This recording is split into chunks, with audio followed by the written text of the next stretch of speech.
Thank you, everybody. My name is R.J. Pestritto. I am Dean of the School of Statesmanship on the main campus at Hillsdale, and I teach in the politics department. I'd like to welcome you to our panel, the second of this morning's program on Lawfare.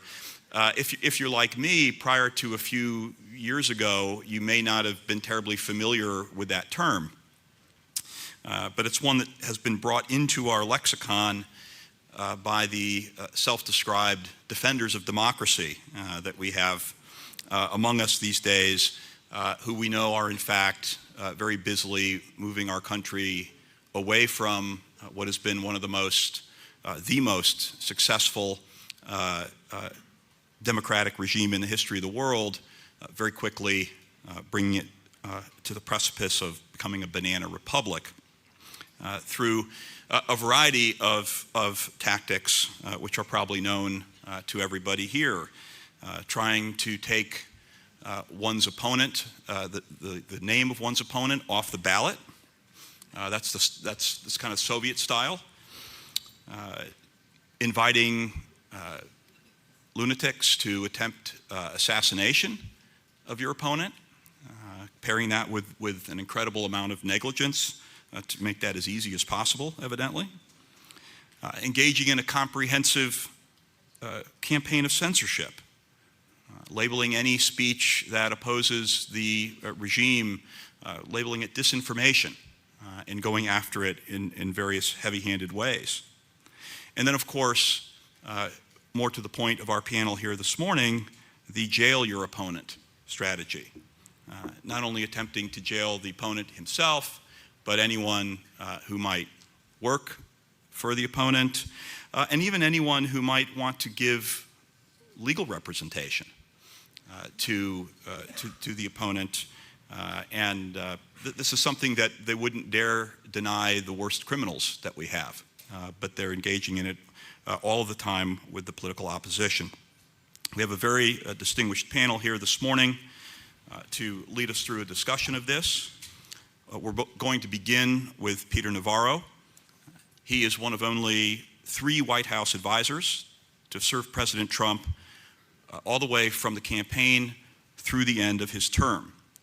Mr. Navarro served as manufacturing and trade czar, as a labor negotiator. He then, as I think probably everybody knows, spent 4 months in a federal prison. And he did that in defense of the constitutional separation of powers. His White House memoirs include the best-selling In Trump Time and also Taking Back Trump's America. And I want to also give a plug for his latest book, which is called The New MAGA Deal, The Unofficial Deplorables Guide to Donald Trump's 2024 Policy Platform. Please welcome Peter Navarro.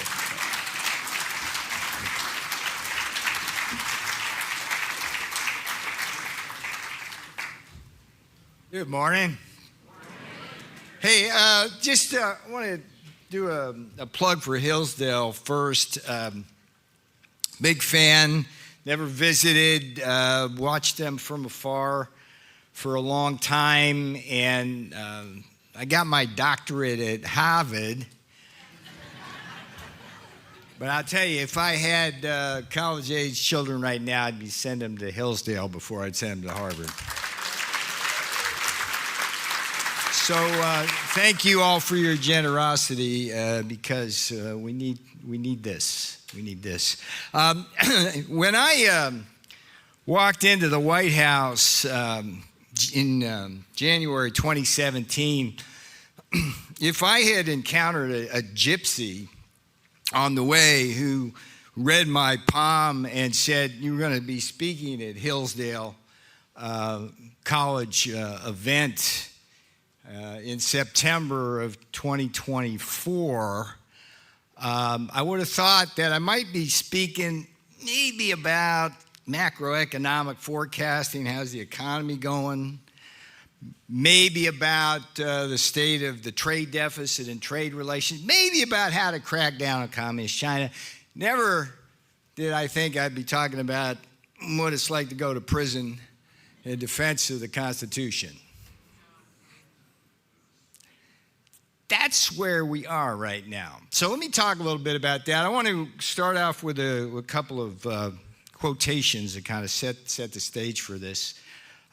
Clausewitz, Prussian general, war is politics by other means. War is politics by other means. That's what lawfare is. Lawfare is politics by other means. And then you have the great art of war, Sun Tzu. The supreme art of war is to win without firing a shot, without fighting. It's the Chinese strategy that they're using on us now. But it's also the Democrat lawfare strategy, because the modern version of that is the supreme art of politics is to win an election without having an election, or at least without having your candidate that you want on the ballot to fight their candidate. So that's the context.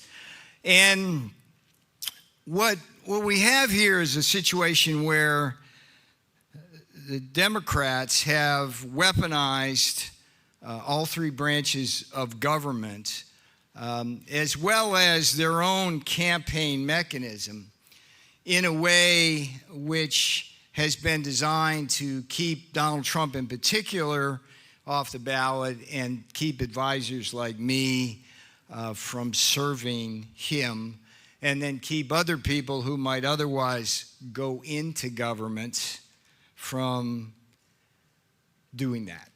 That's basically, it's a very simple kind of agenda. So you ask yourself how they go about that. If you think about the trajectory of lawfare, I think it's fair to say that it began in earnest against Donald Trump before he even took office.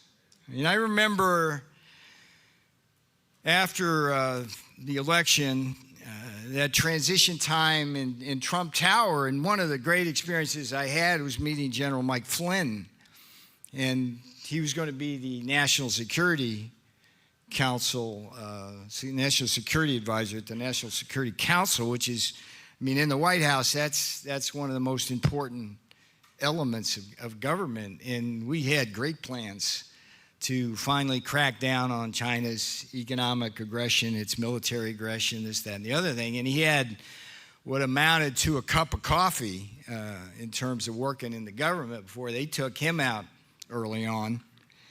And it was a great loss, not just because we didn't have Mike in there, because the next two guys were disasters and got us off mission, off target, and all of that. And so you saw early on with the Russia hoax, and then throughout the whole administration with the two impeachments,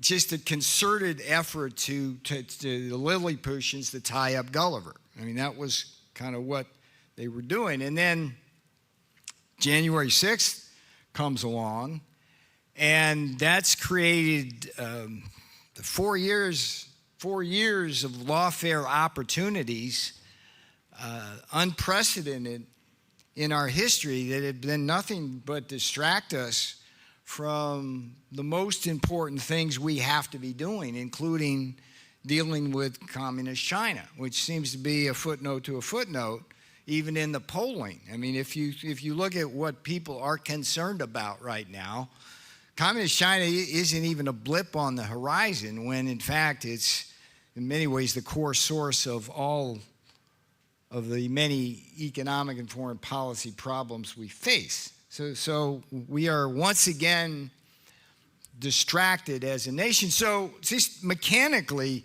the way this works, if you think about what they did to President Trump, you think about what they did to me, there's an interesting analogs there, right? So January 6th, you get a committee that's formed. It's illegally formed, unduly authorized. It has essentially only one mission. Mission wasn't to find out what happened on Capitol Hill that day. We now know it was because Nancy Pelosi didn't provide guards and the FBI sent a bunch of inflammatory instigators up there. That's my view of that. It was simply to gather evidence by strong-arming people with subpoenas so that they could somehow take Trump out for the 2024 election. That's all they were doing. That was it. That's all they got out of it. It was an orchestrated circus, and that's what they came up with. And they did it. They think they did it very well. You could argue they did it very well, but in some sense, what they've done is expose this whole weaponization strategy in a way which has boosted President Trump's fortunes, ironically, to them. But what Lawfare does is when they come at you, like they have with President Trump, it's the first best for them is to put the guy in prison. They thought they could quickly do that. You know, they had 4 years. They figure, okay, you get a special prosecutor. They run through the thing, and they get him in prison, and they don't have to worry about him. Okay, so that's like the first best goal. Well, that didn't work out so well. So they got these other prosecutions going. They got Fonnie Willis in Georgia. They got Alvin Bragg in New York. They got these civil suits going on, and there is collusion between them. Okay, they're coordinating their court dates and this, that, and the other thing in a way which is specifically designed to keep him off the campaign trail. Okay, and then what's going on with President Trump? Well, he's having a raise. Look, this stuff's expensive. I mean, for me, it's $1 million. I mean, think about that, $1 million. For him, it's hundreds of millions of dollars. Now, I'm an economist, right? There's something called the opportunity costs, right? What are those? Well, that's money that could have went to the campaign. Now, I can tell you, like, I had one case and one folks coming at me, and the most I was going to face was a couple of years in prison. If I got 4 or 5 different folks coming at me with 700 years in prison, that might get me a little upset at night. Might be a little, I don't know how Donald Trump does that. Well, I kind of do because I spent 4 years with him. He's amazing, but that's another story for another time. But what it does is it distracts you, or they try to distract him from the mission. So they keep him off the campaign trail. They take away his money. They distract him. Right? What they were trying to do to me simply was strong arm me. You saw a parade of Trump officials who kowtowed, bent their knee, testified when that was a violation of their oath of office. It was a violation of their oath of office. When the president invokes executive privilege, when he did it for me, it wasn't my privilege to waive. By law, I had no right to waive that privilege. It was my duty to do what I did, which was to tell that committee 2 things. 1, pound sand, not doing it. And 2, happy to do it. You simply talk to President Trump and get him to waive the privilege. They did not do that. They didn't even try to do that. And therein lies the rub. So I wound up as the first senior White House official ever charged with a crime that the Department of Justice said for 50 years was not a crime. That by the constitutional separation of powers, folks like me have absolute testimonial immunity because, as the Supreme Court has said repeatedly, executive privilege is necessary for effective presidential decision-making because it provides the, in their words, candor and confidentiality that's required for such effective presidential decision-making. So what is happening now in my world, and you hear, I mean, it's pathetic in a way. It's like you hear Mark Stein talk about 12 years of his life. You hear Mark Moyer come up, talk about, we shouldn't be talking about this. We should be talking about the economy, communist China, foreign policy. So it's like, but what's happening in my case is that it's working its way up. It's in the appeals court now in the District of Columbia. That's as big a cesspool as you can have. It is as big a cesspool as you can have in our justice system. 2/3 of the judges on the appeals court are Democrat appointees, and virtually all of them are rigid ideologues who will make decisions not based on the law, but on their vision of how the law should be made. That's not their job. Not their job. But it will go eventually, I believe, to the Supreme Court, where the question of does Congress have the authority to subpoena a president or White House officials, that will be resolved forever. And if the Supreme Court takes it and resolves the way it should, then what happened to me will be worth it. That's what you do. That's what you do. Thank you. And the other interesting question that came up during the trial was, what's a proper invocation of privilege? We had a very clever by half Judge Amit Mehta. Yes, a man who raised money for the Obama campaign and was duly rewarded. He held an evidentiary hearing, and we brought in like a bulldozer with a big mountain of evidence on the front end of it and things like that, plopped it down, and he said, nope, the president didn't invoke executive privilege properly. It's like, huh? Not his role. That's not what the judicial branch is supposed to do. So that was a violation of the separation of powers. So what did he do? They stripped me of every possible defense, and I get to a D.C. jury. Mark Stein talked a little bit about that last night, where 95% votes for Biden in the jury pool, because the jury pool is drawn from the electorate, right? And here we go. Now, at that point, what should have happened was I should have been released pending appeal, but the judge didn't even do that. Right? So I'm going to serve 4 months in prison. It seemed like 4 years. 4 months in prison. And if I win on appeal, it's like tough luck. Irreparable harm.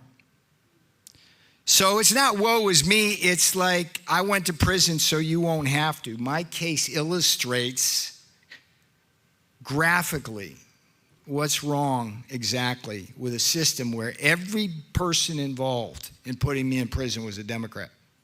Every single person. Congressman, attorneys at the Department of Injustice, jury, judge, appeals court judges.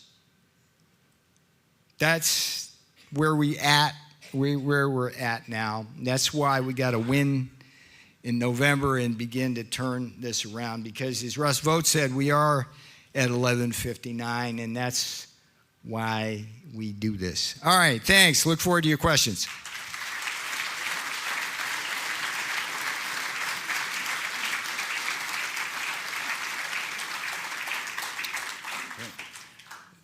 Thank you. Next we have Professor Bradley Smith. He is the Josiah Blackmore and Shirley Nault Professor of Law at Capital University in Columbus, Ohio, and he has held prior visiting positions at Princeton and at West Virginia University.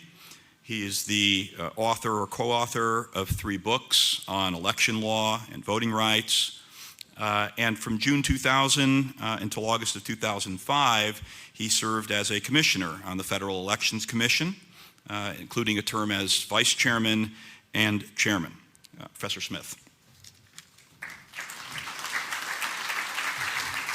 All right. Well, thank you, Professor Pestritto. Thank you all for coming out. And I thank Peter. You know, you go through life and you always like to think if you were put in one of these positions, you know, you'd have that kind of internal fortitude. And I'm not sure that I would have that internal fortitude. I'd like to think I would. It's nice to meet somebody who you know does. I will say, following up on something Peter mentioned, I also got my degree at Harvard, and my daughter actually did go to Hillsdale.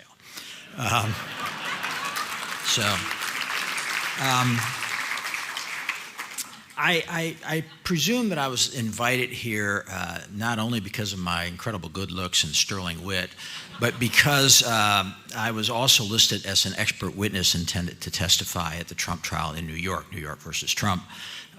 And the judge did allow me to testify. It's been often reported that he refused to allow me to testify. Now, he was going to let me testify as an expert witness, but he wasn't going to let me testify to much other than, well, the address of the Federal Election Commission is, and things like that, nothing of any substance. So I do want to talk, because I think that's probably why they invited me.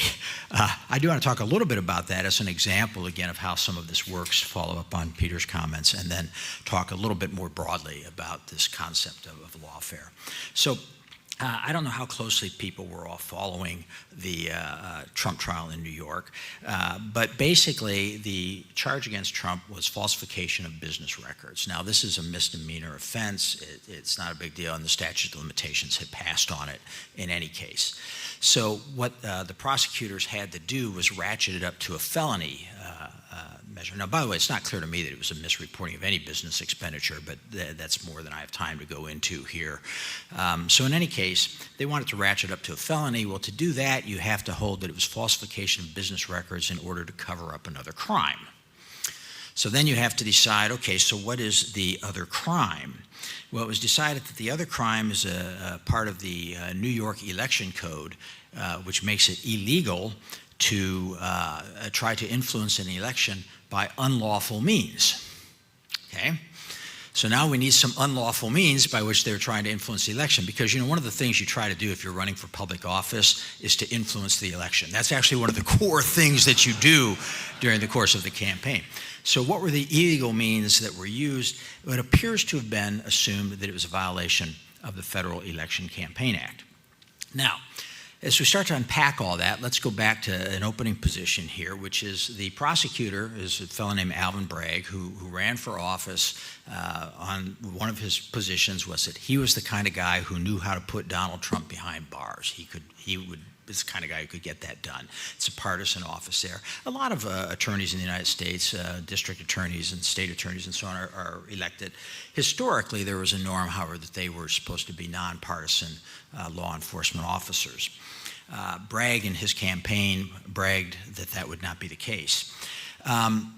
The judge was a fellow named Juan Mershon. Mershon actually donated to the Biden for President campaign a violation of judicial canon of ethics. It wasn't a large amount, which might be viewed as exculpatory or might be viewed as he just wanted to make sure the Biden people knew he was in their camp, but he didn't want to give much because that would really look bad. His daughter was a major fundraiser for various Democratic operations opposed to Trump, but he refused to recuse himself despite those things.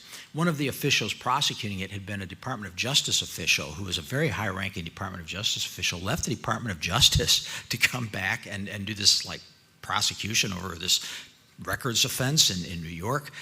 I don't know what one makes of that. Obviously, though, I wouldn't want to suggest that the Department of Justice had anything to do with the state processes in New York. So this was the basic framework here.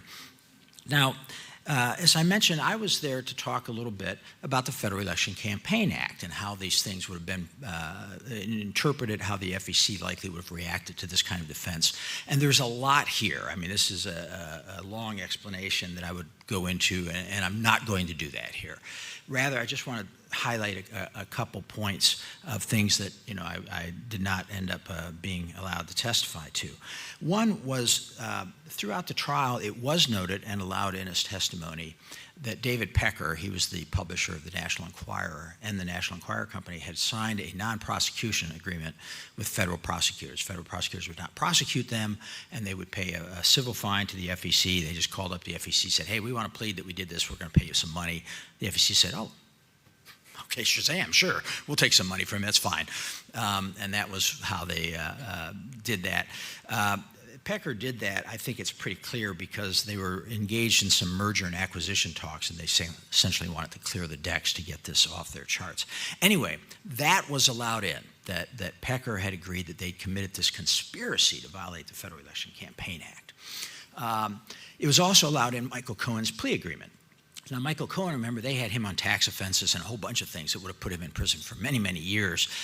He pled guilty to a small Federal Election Campaign Act violation, served a little bit of time in prison, and his position was, I think, that he was going to then talk about Trump and implicate Trump. And the theory the prosecutors brought up that became apparent at the opening argument of the trial, at the opening statement, was that Trump had violated the Federal Election Campaign Act through these payments to this porn star, Stormy Daniels, to keep her quiet about her allegations that she had had an affair with Trump some 10 years prior to the 2016 campaign. That was the basic framework there. And the prosecution emphasized that the Trump camp, after remember the Access Hollywood tape came out, and they panicked over now this further allegation. They really want this. And Trump's big desire, which Cohen testified to and others, Trump just wanted to put it past the election. We just got to get this past the election. That was their theme, emphasized over and over.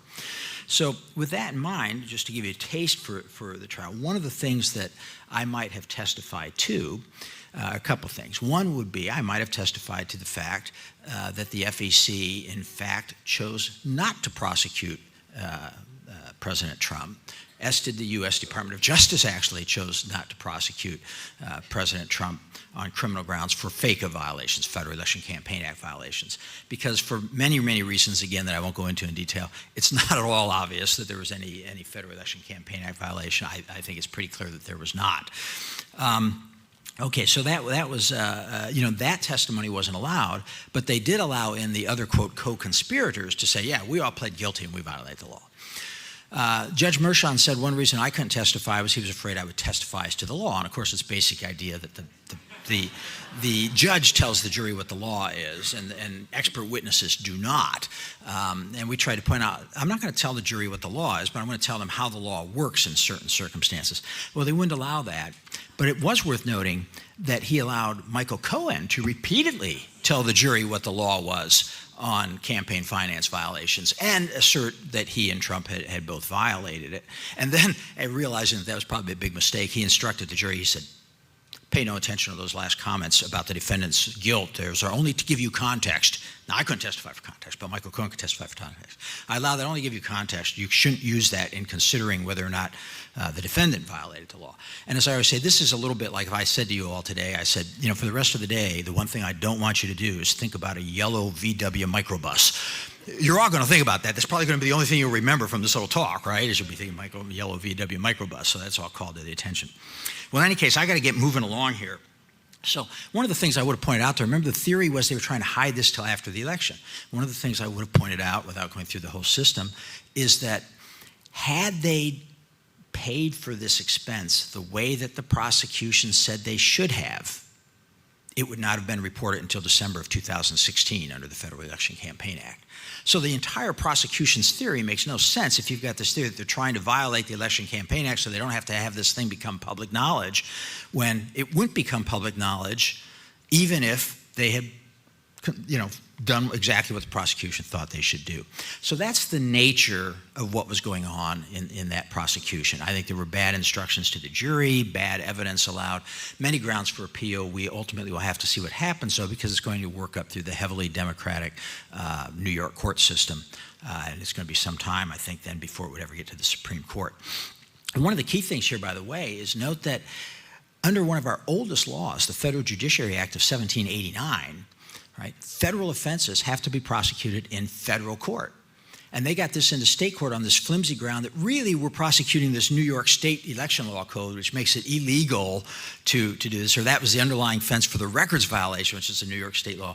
But ultimately it all comes down to if a jury finds something that no federal court has found, no federal jury or judge or anything, and then no federal agency has found that Trump violated the Federal Election Campaign Act, he can go to jail. If they don't find that, he walks, right? That sounds to me like they were trying a federal offense in state court. Okay, well, anyway, that just gives you a little bit of flavor, and, if that's not enough for you, you can always try to corner me later, and I'll give you all the juicy details. But for now, let me just talk a little bit, because I've got about 5 minutes left, about the lawfare more generally. I think it's a mistake to think that lawfare is just focused on Trump, and Peter talked about this a bit, and it goes a lot further even than the Trump administration. I think this is important really to understand. They go after lawyers who have represented Trump and other people and trying to get them disbarred. They've gone after other lawyers in other capacities. For example, Montana's Republican Attorney General now has complaints filed against him in an effort to disbar him in Montana because in a dispute between the Montana legislature and the Montana Supreme Court, again, a complicated issue, he represented the Montana legislature and of necessity had to say that the Montana Supreme Court should lose this case. And essentially they said, well, you were demeaning the court, and that's a violation of the ethics code, and they're trying to disbar him for that, for representing his client, the legislature, as the state's attorney general, which is his obligation to do. We see ordinary people. There's a poll worker in Michigan who thought one of the other poll workers or election officials were making bad decisions, and he went out in the hall and he made some stupid comments to a friend. He said, oh, that's treason. They ought to be hanged. Well, first it's ridiculous. It's not treason. They shouldn't be hanged. But this was just a comment made to another person there. But at least one other person overheard this, and several months later, this other person reported it, and now they're prosecuting this person for death threats. Right? Now, nobody thought it was a death threat. This is the kind of comment people make when they're a little excited and they're in a private conversation with somebody. I mean, obviously, the person who reported it didn't think it was a death threat. It's not like she went running to the police. Oh, my gosh, he wants to kill the guy who's in there. Nobody thought that. They're prosecuting him now for that. One of the things I do is I head an organization called the Institute for Free Speech. In recent years, we've had to spend a fair amount of time offering pro bono legal services to moms and other parents and stuff who are being denied the right to speak at school board meetings or threatened with prosecutions and so on. And some of you may recall the memo that went out from the Attorney General's office a couple years ago talking about these terrorist threats in the school districts and that sort of thing. These are all forms of lawfare, and they're designed to intimidate people and get people out of participating.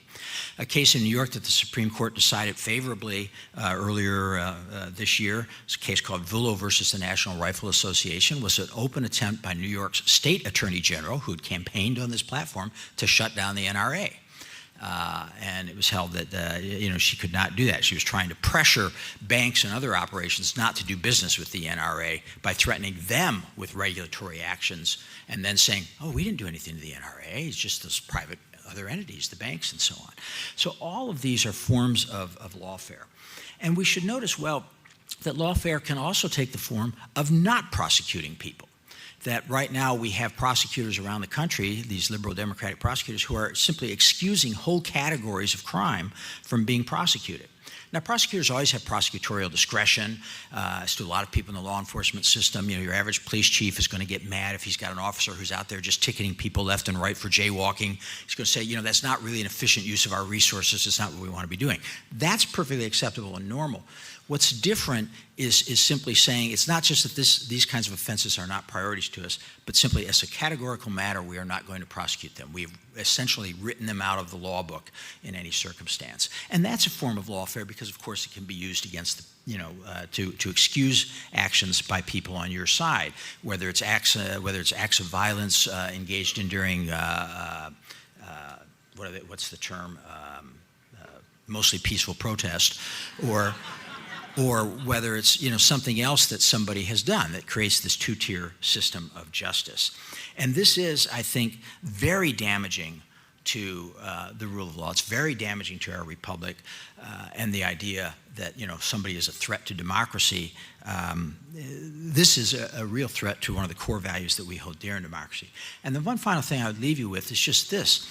I urge you to try to educate yourself on these points and some of these specific examples. I've not been able to go into them in detail, but just allude to them, because the left doesn't know this. There are a lot of actually good faith people on the left who would be appalled by this, and they have no idea what you're talking about.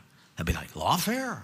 What's that? Probably everybody in this room kind of knew something about lawfare before today, They have nothing on that. They have nothing in their registry. They don't get it from their media sources and so on. And so we need to actually tell them that this is going on. Thank you very much.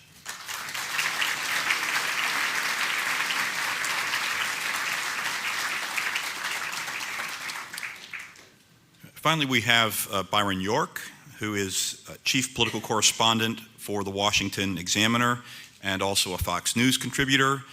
He has covered the Bush, Obama, Trump, and now Biden administrations, as well as Congress, and each presidential campaign since 2000. He is the author of 2 books, The Vast Left-Wing Conspiracy, which is an account of liberal activism in the 2004 election, and Obsession, an account of the Democratic efforts to remove President Trump from office. Byron.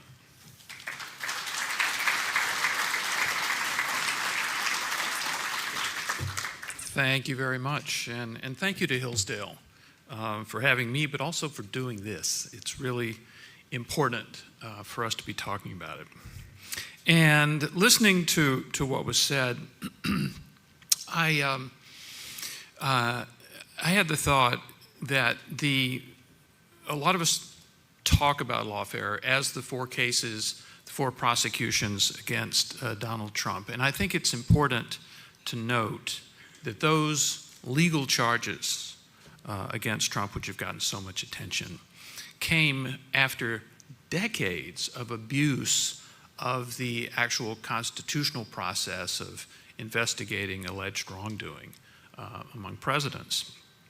And I would go back, I mean, you got to go back to Watergate in this, and they passed the Independent Counsel Law in 1978, and it is used very successfully to torture Republican administrations in the 1980s. They love it. There was a very long Iran-Contra investigation. There were other investigations. We had this same sort of situation of administration officials going to court, being bankrupted by their legal expenses, and going to jail. And as it happened, the law was set to expire in 1992. And Republicans, and what I guess was an act of statesmanship, said to Democrats, let it die. Do not, under any circumstances, renew it. Don't do it. But they had a new president at that time, Bill Clinton, who was a Democrat, who felt apparently certain that he would not be investigated by these things. And he said, no, we have got to renew this law. It's absolutely essential to maintaining public integrity in the United States. So they renewed the law. And within a year, Clinton has an independent counsel. And then he has more independent counsels. Then he has Kenneth Starr, the late Kenneth Starr, who, by the way, really opposed the law, but said, look, Congress passed it, the president signed it, and the Supreme Court upheld it. And, you know, the Supreme Court had upheld it in this famous case called Morrison versus Olson, and it was decided 7-1 in favor of upholding that law. And the one was Antonin Scalia, who said this law is just reeks of threatened impeachment. What it means is you can appoint an independent counsel who was basically the investigative arm, the weaponized arm of the House Judiciary Committee, and he'll do all the work, give it to the House Judiciary Committee, and they'll impeach the president. And darned if that didn't happen in 1998. And we, you know, in the first 100 years of the Republic, you had 1 impeachment. And in the second, you had 1 threatened impeachment. And in the last 25 years, we've had 3. So something is wrong here. So after Clinton, basically, you see more threatened impeachments. I mean, we forget the number of Democrats who wanted to impeach George W. Bush. When John Conyers, the Democrat, became chairman of the House Judiciary Committee, he tried to impeach Bush in 2007. And this kept on and on until we get to January 20th, 2017, when Donald Trump is inaugurated. It's Inauguration Day. And at 12:19 p.m., the Washington Post published an article, and the headline was, "The campaign to impeach President Trump has begun." And Trump had been president at that point for 19 minutes. And what we saw was a series of investigations, the whole, what Trump calls the Russia hoax. But we were off to the races. And I think the thing that has been so disturbing to so many people about the actual prosecutions, the post-presidential prosecutions, has been that they've seen this process of Trump being attacked in the press and then being investigated and then being impeached. And then the question is, well, what's next? So the answer was to try to bankrupt him and put him in jail.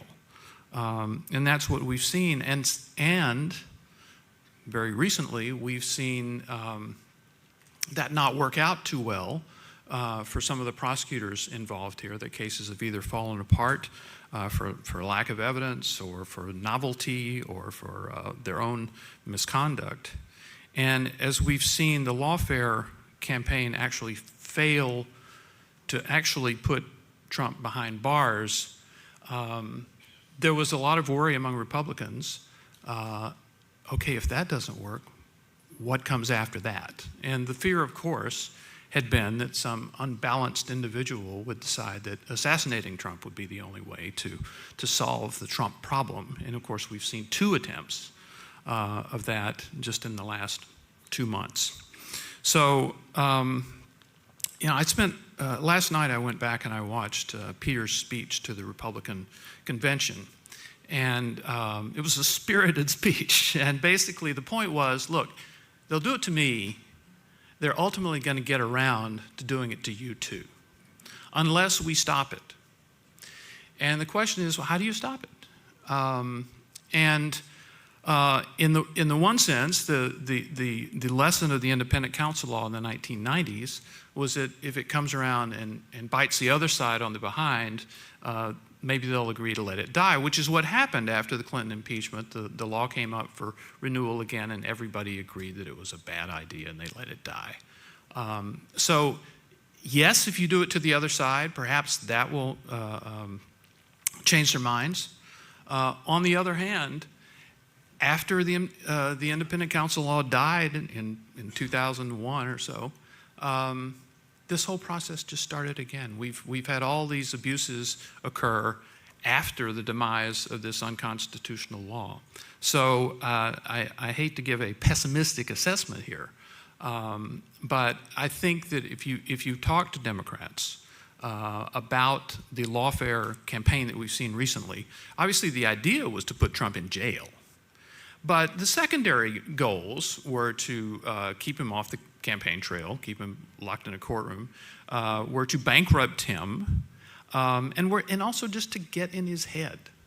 And I frankly believe that his campaign is not really hitting on all cylinders right now, and it's in partly a result of all of the incredible stress that not 1, not 2, not 3, but 4 indictments, plus lawsuits that were designed to destroy his business and take all his money. That has an effect on people. I mean, maybe even if you're not 78 years old, it has an effect on people. And Trump appears to have an almost supernatural level of energy, but it has an effect on people. I interviewed him at Mar-a-Lago a few months ago. And I asked him about this effect because he at times seems mortified that it has all happened to him. I don't know if you watch his speeches much, but he talks about his parents in heaven looking down on him saying, how did our son get indicted more times than Al Capone? And so that's his joke line, but I think he's appalled and mortified that this happened. And so I asked him about it, and he said he was surprised. And this is the Alvin Bragg indictment, which was that Brad was talking about. It's the first indictment that happened. And I said, "You were surprised, really?" He says, "Yeah." I said, "Well, why?" And he said, "Because I'd been listening to all those lawyers who said there wasn't a case." And I said, "Well, there really wasn't a case." And he said, "Well, that didn't matter, obviously." And he was kind of the victim of old thinking, that it would matter whether there was a case or not for him to be indicted. So I think that you would have to say, just in terms of taking Trump off his game, making things more difficult for him, and showing him that there is a price to keep running for president. I think the Lawfare campaign has had some level of success, and obviously the judge is going to sentence Trump after the election. He's put it off until after the election, but that's hanging over his head. The judge can put Trump in jail if he wants. And so this is an extraordinarily serious moment, and Trump has spent months locked up in courtrooms or in legal battles, and now he's hunkered down against assassination attempts. He's having to constrict the way he operates, do more of it behind bulletproof glass. I do think that the campaign to cripple Trump has had its effect. It's an extraordinary testimony to him that he keeps going at this level. It's really pretty amazing. But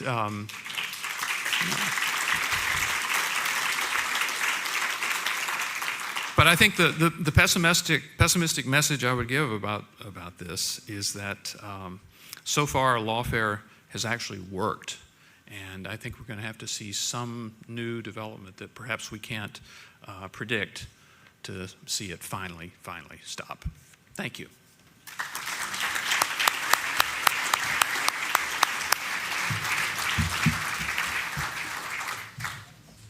Okay, thank you to our panelists. There's one quick observation I would make before we turn to discussion, and that is I think the tie between this panel on Lawfare and the panel earlier this morning on the administrative state. And that is to say that in both of those instances, you have a circuit court of appeals for the District of Columbia that is not minding the store. That court of appeals is responsible for hearing appeals from trials that are brought here in the Washington, D.C. area. And it's also the court of appeals that is the natural place where citizens can take an administrative agency to court to challenge abuses of the law and the Constitution. And that is the court, some may remember that Harry Reid, back during the Obama administration, took a lot of trouble to pack. He actually went out of his way to kill the filibuster so that he could pack that court with leftist ideologues, and we are now paying the price for that. This is a court that should be the adults in the room to rein in the administrative agencies, to throw out some of these ridiculous prosecutions. But now, of course, everything has to end up at the Supreme Court of the United States, and that's always a risky venture. So that's just the gift that keeps on giving, it seems to me, and it's appropriate to understand that for both of our panels this morning. I'd like to see if there are any comments that the panelists themselves have with respect to one another's presentations, or if they would prefer that I simply throw it open to the audience. I'm reading throw it open to the audience. So, yep. You know how this works. There are microphones going around, so if you would like to ask a question, please make yourself known by raising your hand and wait for the microphone to come to you. And don't try to grab the microphone away. As you may have noticed, they won't give it to you. So. Thank you. Yes, sir. Peter, God bless you for what you've sacrificed.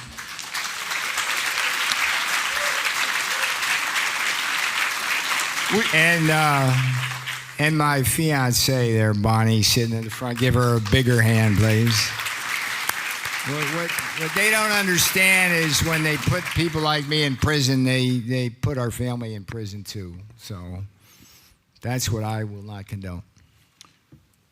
I would throw this open to anybody on the panel, including RJ, that wants to respond. It seems to me that the Democrats are at war with the Trump administration, the MAGA group, and many people are facing Mark, Jeff Clark. We could go on for 20 minutes about a number of people their lives are being ruined by the Democratic Party. Here's my issue. it seems to me that there was a cornucopia of things that the Republican House of Representatives could have done in opposition to what was being done to you and Bannon and Trump and everybody else. Seems to me that the governor of Georgia, Kemp, could have stepped in and done a lot with the Fannie Willis mess down there. And we've got plenty of red state governors that could have done what Mike Davis calls the dead chicken strategy and taken out people on the Democratic side in red states. Why is it that the Republican Party seems so impotent, including the Supreme Court? Supreme Court could... That's an easy lift, and I wish the first panel at least touched on this, because we have to be honest with ourselves. The Republican Party itself has yet to coalesce around the principles of Trump republicanism. There's the original traditional republicanism of Wall Street, which focuses on principles like a lower tax burden, a lower regulatory burden, a small government, and all of that, which Donald Trump, folks who serve him like me, certainly embrace. But the Trump revolution really, and I talk about this in the book you guys referenced, The New MAGA Deal, because I wrote that book because when we lost the 2022 election, I thought that there wasn't a really strong defense of MAGA. I mean, I was watching Trump last night on Gut Feel. It was hilarious and very relaxed. I don't know if any of you saw that, but that's who he is. That's who Donald Trump is. But he was like going, how can Joe Biden attack MAGA as extremists? You know what it stands for? Make America Great Again, right? And so for me, and the reason why I wound up in the Trump administration was what we call the Iron MAGA Triangle. It's very simply a strong manufacturing and defense industrial base that you bring about through things like tariffs, buy American, hire American. Things, by the way, which are anathema to the traditional Rhino Republican Party, which prefers offshoring jobs and inshoring cheap labor across our southern border. The second thing on that triangle is secure borders. Again, anathema to the Mitch McConnell, Paul Ryan wing, and frankly, half of the donors to Heritage, right? There's a real schism there. Well, we have to look in the mirror and acknowledge. And then the third thing is the end to endless wars. And, those wars were started by Republicans. That was a Bush-Cheney war. That's why Liz Cheney hates Donald Trump, because he explained exactly why that was a waste of blood and treasure of this country. So when you ask me why the Speaker of the House, when he got the gavel as a Republican, did nothing to help Donald Trump, Steve Bannon, Peter Navarro, Jeff Clark, John Eastman, and all the others who would be fed into the meat grinder of Liz Cheney and Benny Thompson, it's simply because there's an element of the party which did not want Donald Trump to be on the ballot, and their inaction was action. And shame on them. Shame on them, sir. And it goes on to this day with the current House Speaker. I mean, they're crickets on that. But we have to win in November, and then we have to consolidate this country around the principles of Trump republicanism, which is Main Street, middle America. It's strong manufacturing base, it's secure borders, it's an end to endless wars, and it's a stop on the war, by the way, on Christianity. And that's what we have to come together on. So thank you for that question. It's very insightful. Any other? I'll just make I got one. a couple Professor quick Smith. comments to note. So maybe putting myself in the squishy Republican camp. I mean, one of the issues you always have in life is will you adopt the tactics of your enemy? When should you do that? It's a question that's at the core of Lord of the Rings, right? Will you seize the ring of power to use against the enemy, and so on? It's a very tough question to answer, and it's very tough to know when you have reached that point where that's really the alternative you have to do. You know, one of the best things I think Trump did, for which he never got any credit, was shortly after he took office, he said, we're not going to lock up Hillary Clinton. He said that was kind of a fun thing on the campaign trail. That was just like a joke. You know, it was kind of like good humor, you know, and expressing the fact that we're not very happy with her and we think she may have in fact violated the law, but, you know, we're not going to try to take out this vindictiveness on our opponents. He didn't get a lot of thanks for that or much praise. He was not reciprocated in that. And you see that elsewhere. I just remind it very vaguely of, you know, the antebellum period and the rise of the Republican Party then. You had all kinds of violence in Congress and people getting, you know, people are familiar, a lot of people with Charles Sumner, the senator from Massachusetts, being caned nearly to death on the floor of the Senate. But there was a lot of violence in Congress, fistfights that would break out, threats with guns and so on. And one of the early reasons for the rise of the Republican Party was people saying, finally, we want somebody who's going to go in there and be tough, fight back against those slaveholder types who are used to, you know, they're trying to push us around just like they're slaves and stuff. And so we really got to do it. But it is a very, you know, and of course we ended up with a civil war. Well, good, bad, you know, and the ugly. It's a very, very tough decision to make. So I don't think we should be too harsh on people who have not hit the point where they're ready to say, you know, we need to adopt their tactics. And I think it is at some point a utilitarian question. Is this the only way to stop it? But I'm not sure it is, because, you know, oftentimes the end result of taking that approach is that the other side just ramps up its tactics. And, you know, you see that, people make the argument, like Byron mentioned the filibuster deal, when they busted the filibuster for judicial nominees so they could add all these people to the D.C. circuit. And the argument was always, hey, you may regret this. Well, I mean, they do regret it because Trump was able to get people on the Supreme Court without having them filibustered. But I'm not sure they really regret it.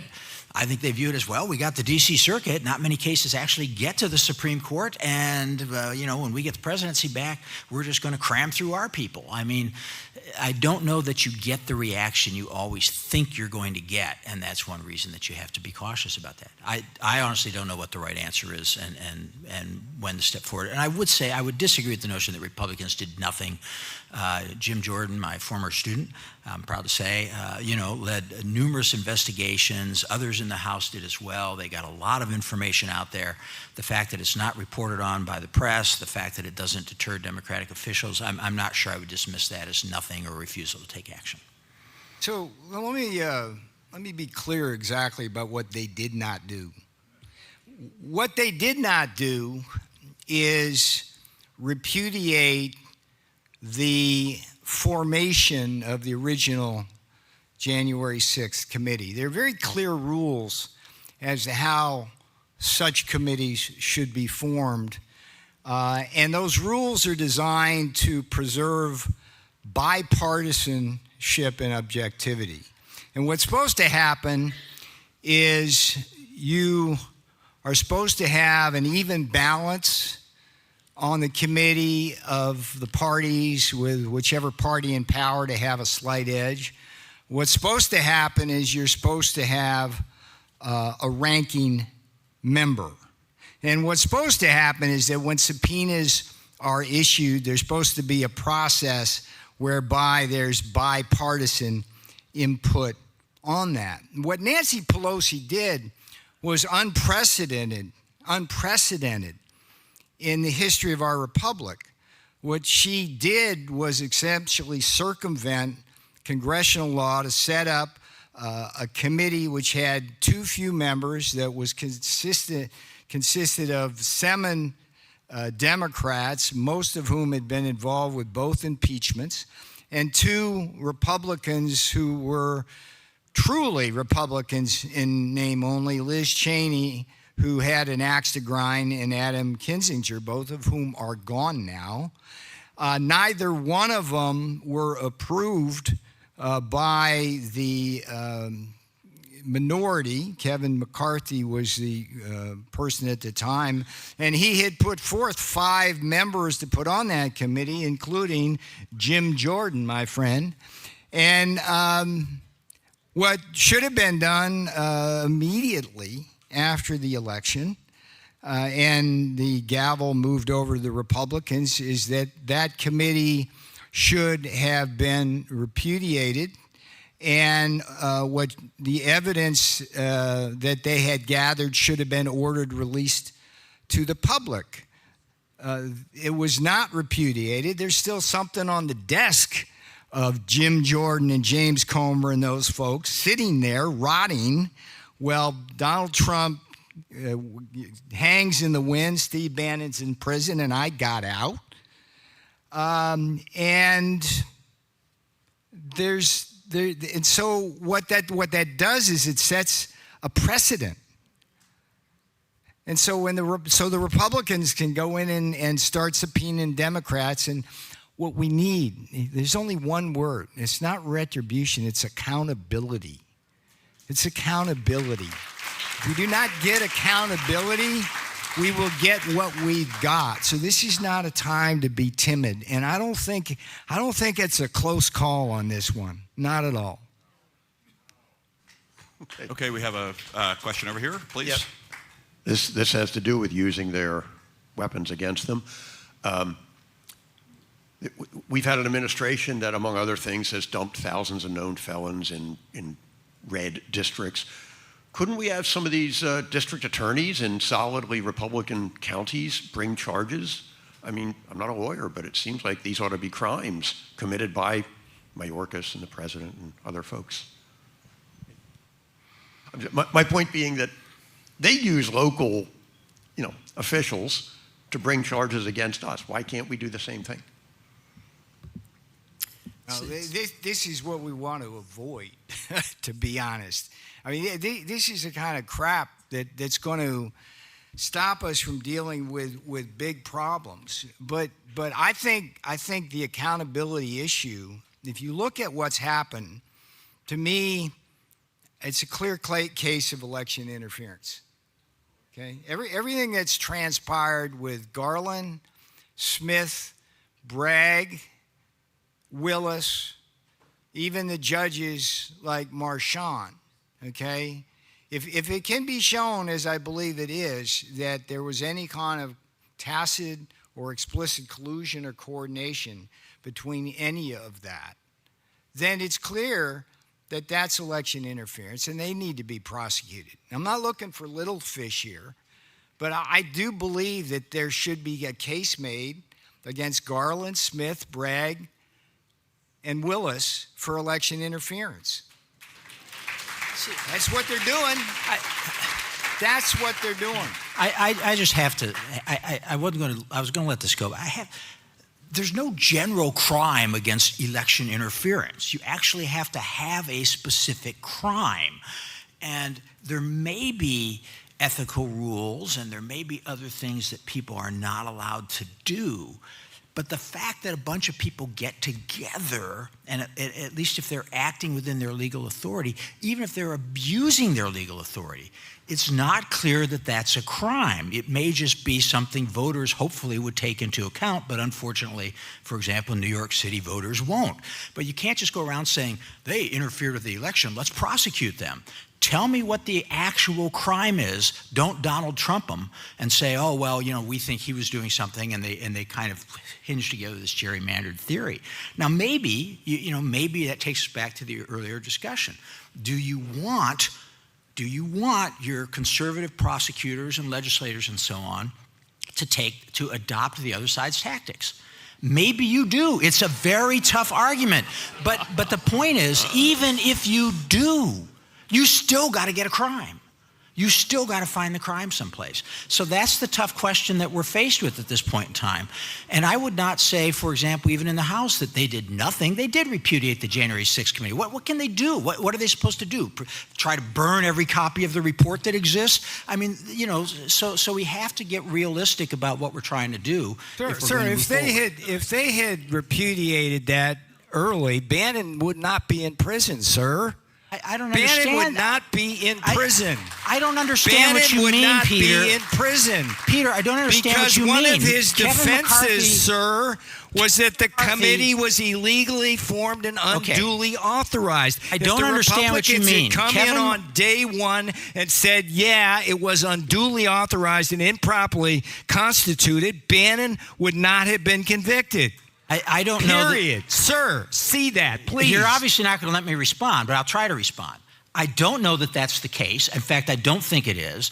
Kevin McCarthy pulled his 5 Republicans from the committee when Pelosi wouldn't seat the people exactly that he wanted. I mean, I don't know what it means to say they should repudiate the report, what legal effect that has.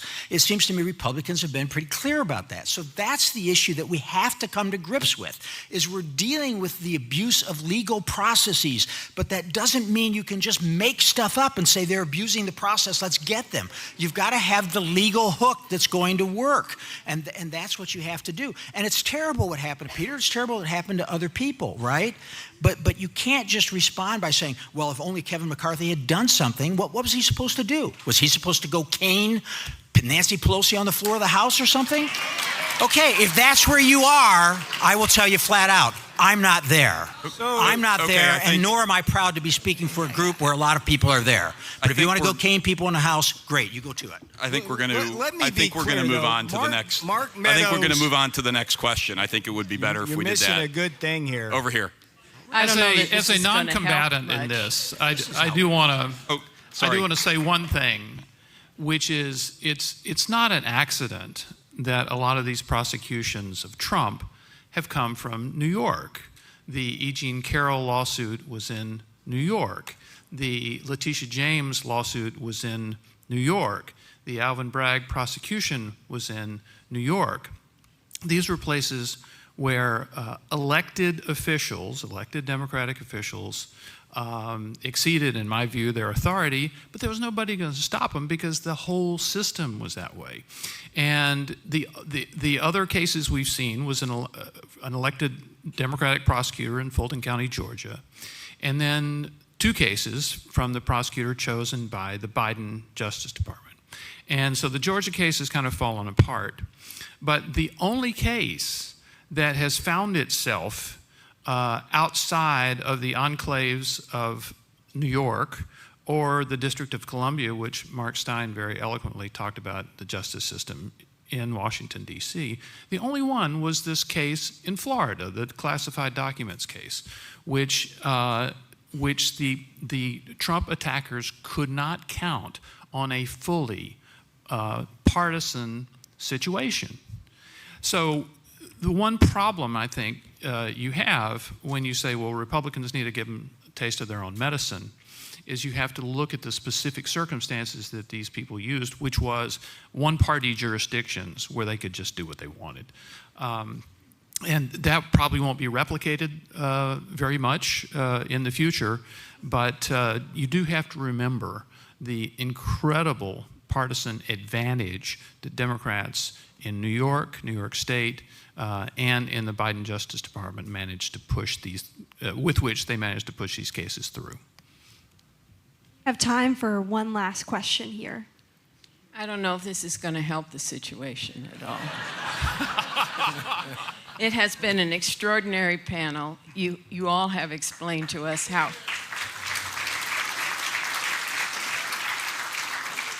horrific the situation is. You have all said over and over again, they should have. It was against the law. They violated all the principles. And then you have summed up what the critical question is now, what do we do about it? I describe it in a more benign way. It's we're playing cricket and they're playing Australian rugby. So how do you get that together? You have one side that has rules, clearly stated rules, moral rules that have grounded this country for a century, 2 centuries. And then you have the other side that totally ignores all the rules. When I talked to the young lawyer who did the Dobbs case before the Supreme Court and said, what do we do? Patience, patience, work on it, keep trying. And then I said to him, the Dark Ages lasted 600 years. Is that what you mean by patience? So, yes, it is a dilemma. They're immoral, they're doing illegal things. What do we do? Pray.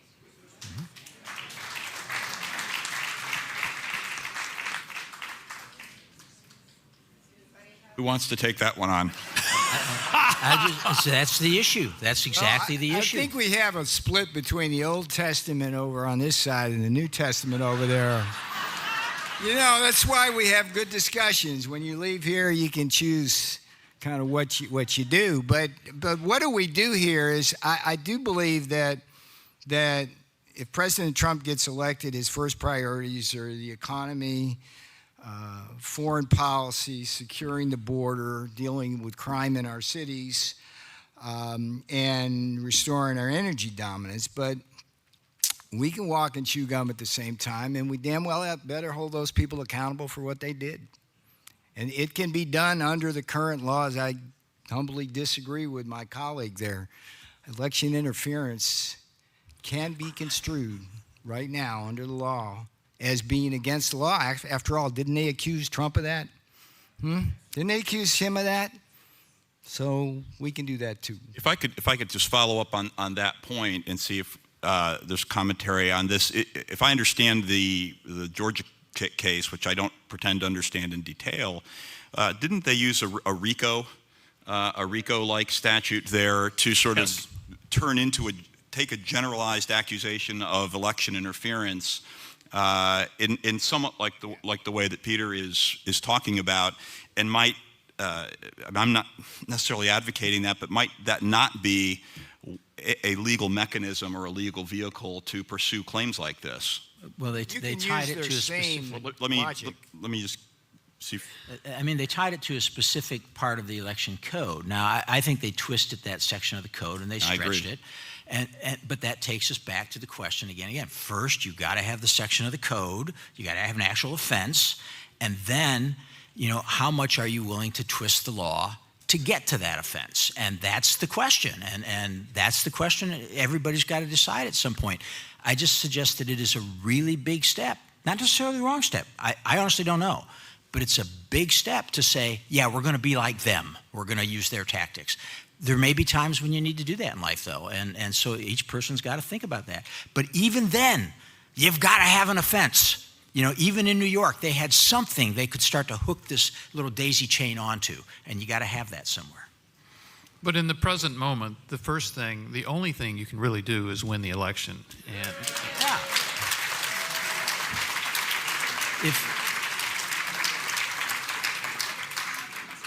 Yeah, so I think we can agree this is a debate that we'd like to get to have in a couple of months. And so I'd like to thank our panelists and let everybody know that we have lunch that will follow in the room over there. Thank you very much.